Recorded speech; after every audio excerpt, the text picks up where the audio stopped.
recreating a journey from the opening of the Sydney Harbour Bridge aboard the iconic Red Rattler electric train. Among the VIPs, the grandson of the bridge's visionary chief engineer, John Bradfield. If he hadn't been there then and then, at that time, would we have had a harbour bridge?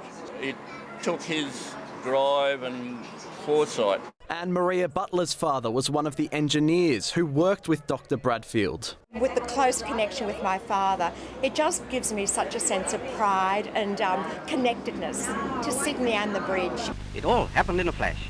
Francis de Groot upstaged the opening by cutting the ribbon with his sword in front of an estimated 1 million people from around the country. They celebrated a design that would unite the city and boost an economy still in the throes of the Great Depression.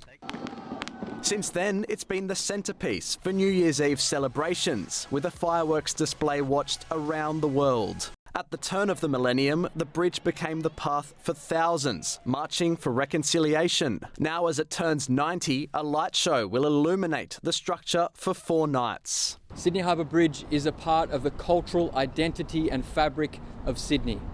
You think of Sydney, and you think of its bridge. This bridge is steeped in historical significance, but as it celebrates its 90th year as a globally recognised symbol of Australia, another important symbol, slated to be flying on top of the bridge, is still missing. Was, is and always will be Aboriginal land.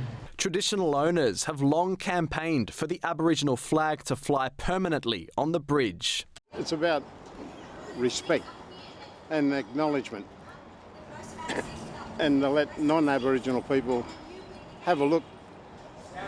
We've taken a licking, but we're still kicking. The state government pledging it will happen.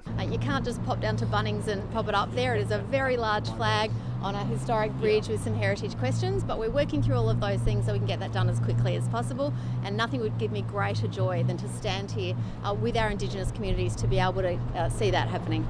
Ensuring the 90-year-old Iron Lungs story of connection is far from over. Happy birthday! Tysok Husey, SBS World News.